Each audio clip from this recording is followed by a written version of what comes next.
All right, so coming back to it, and we are in an endgame. Two bishops, two rooks, and looks like white has a weak pawn on e5. So let's work on our endgame thinking process here. And the example is instructive because black drifts. C6 and then rook D7. That's a good start, right? Because it's a simple question of when is our rook best. We have the open file. If we give black a move, he's probably going to contest the open file, and it's equalish. So I do like that idea. But sadly, it was black's move to start. I was lying to you. So, back to our theme here. What makes white's position different than black's? There's the isolated pawn. The isolated pawn is a potential weakness, correct? What else? What does he have for the isolated pawn? The bishop. I mean, all the bishops and rooks, I would say, are about the same here. Because that pawn isn't on f2 and it's on e5 instead, we have the ability for our king to enter the game more quickly. That's simply put, in endgames, the king's an attacking piece, and we've got to use that as an advantage. So, what are two candidate moves here that you consider? And let's see if we hit upon the right plan, because we need to consider two moves, and we need to answer the question, what is most annoying? What exchanges do I want to make? Do you want to take on c6 here?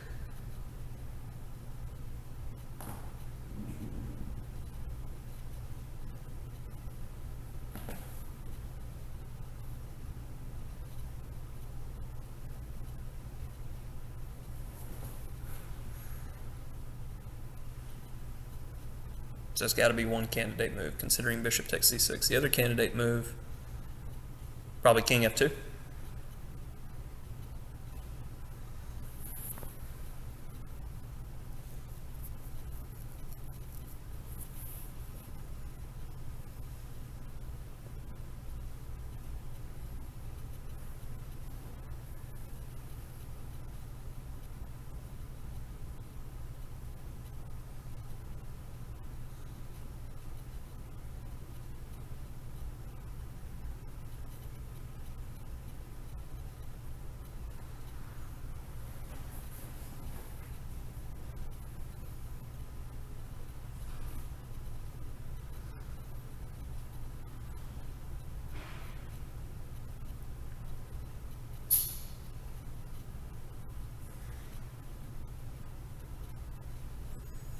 Chess is hard.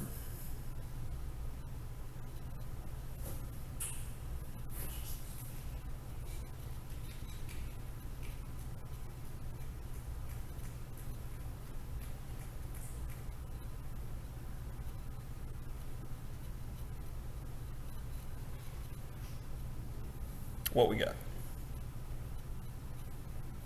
do you mean you don't know? Shot clock, 10 seconds. I'm not telling you to count down, I'm telling you to think, otherwise you lose.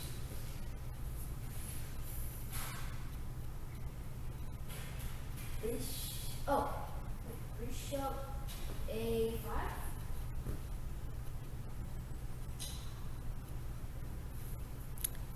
Bishop A5, I'll go rook takes D1.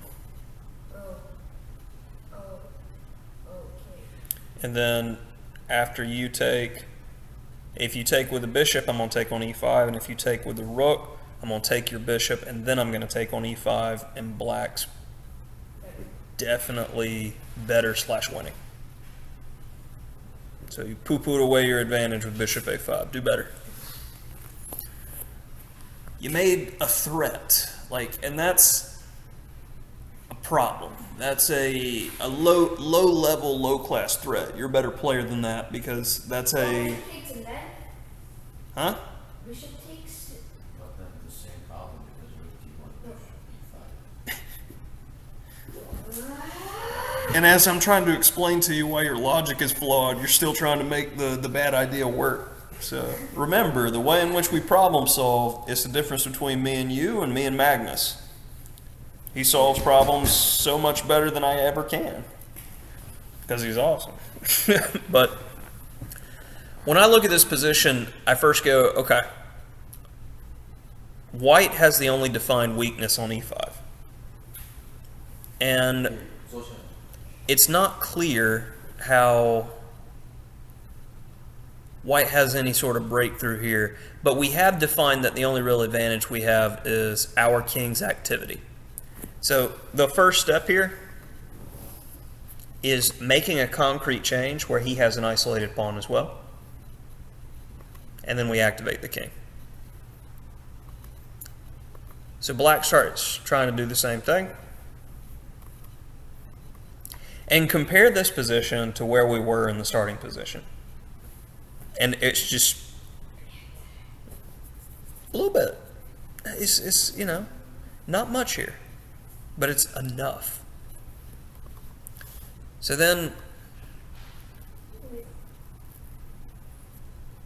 this allows white to improve his position. Bishop.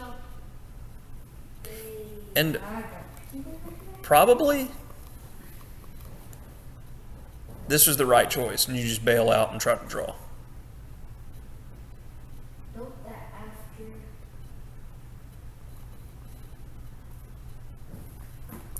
So when he goes rook a b8 here,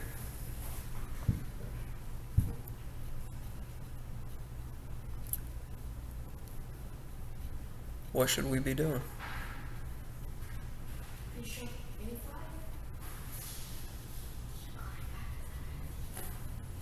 And it's wrong every time you do it because he's going to take on d1, then he's going to take on b2.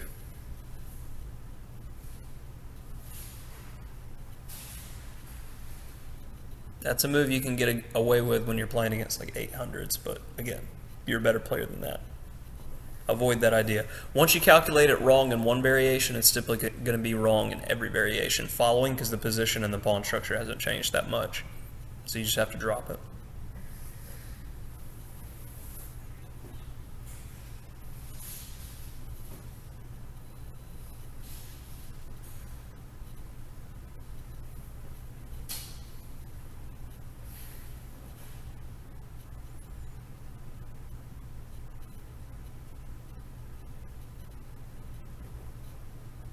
And like here, I can't remember. So I'm trying to solve it with you guys. One of my first thoughts is, well, he has an advantage. He has the pawn majority on the king side.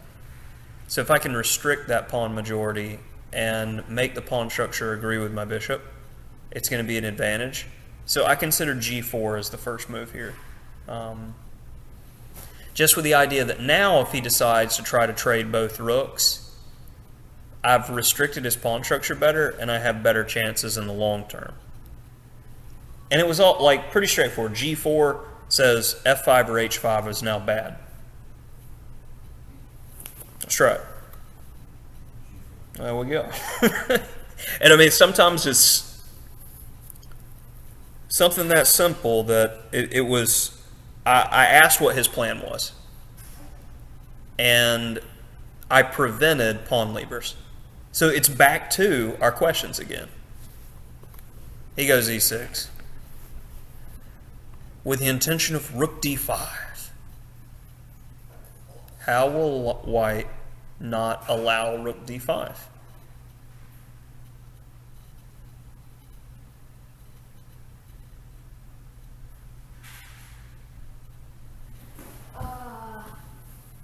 Move the bishop forward.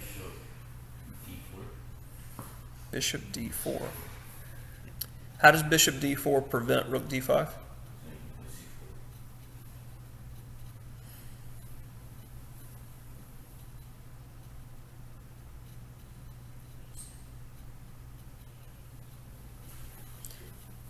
Then with the bishop on d4, I'm going to go rook a5 after that, right?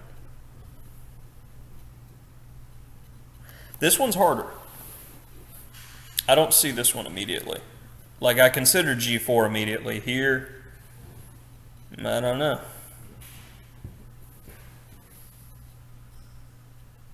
Like, I would play something non-critical like b3 here, and this is where my strength as a master is different than the guy who was playing white. I can play that too. Well, you're not trying. Rook. How much big guy?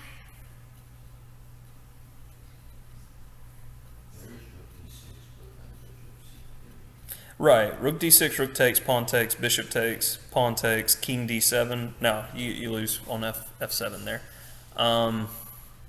Rook b7. And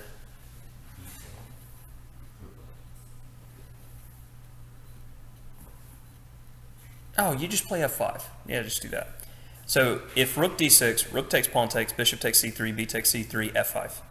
And then in the long term, your d-pawn's going to be really weak. You probably lose that. If not, I just play the king to d7 and then invade with a rook to b2, and everything's falling apart. So it can't be rook d6.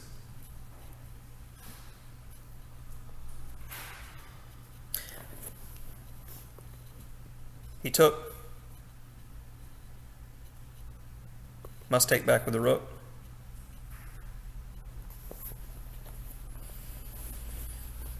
Now try to find the idea.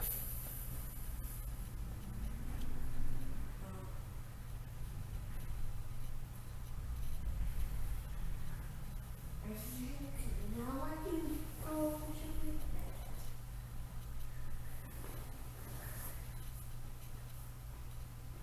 I think maybe now bishop d4. Bishop d4. Now bishop d4. And what's the difference between bishop d4 before and now? b1. Little things. So he defends.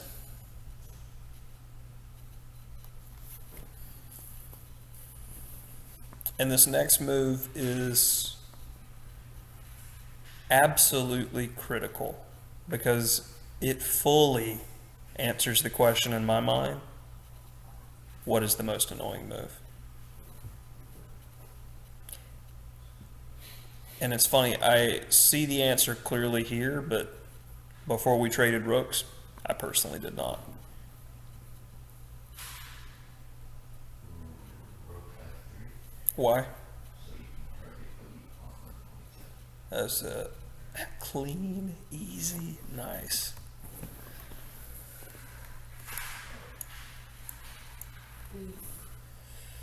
But I walked into the trap too, apparently.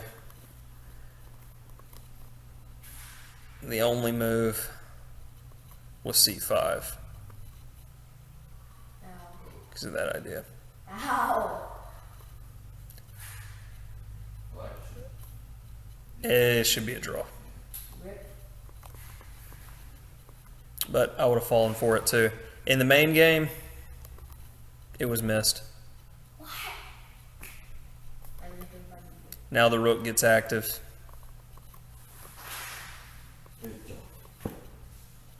A pawn's weak. Complete domination. Shuffles a bit. Stops counterplay. Fixes a pawn on the same color as our bishop, same color as his, making his bishop weaker, our stronger. And that's enough because clearly that was the end of the game. But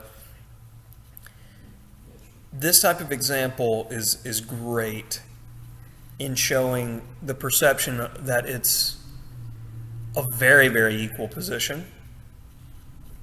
But one, even strong players, because both of these guys are clearly masters, will miss defensive resources because of a negative mindset, because they're not asking, what's the most annoying move? What's the most annoying move applies in every situation, in middle games and end games, in time trouble, not in time trouble, in a better position, in a worse position, because if you can find the most annoying move, clearly he missed the most annoying move, and He lost the game because of it. But if he would have found it, he would have easily made a draw here. If not, he could have tried to press. Says something about this thinking process. I'm telling you, it's very important. I think we've got time for one more example, and it's going to be in the same vein as this one.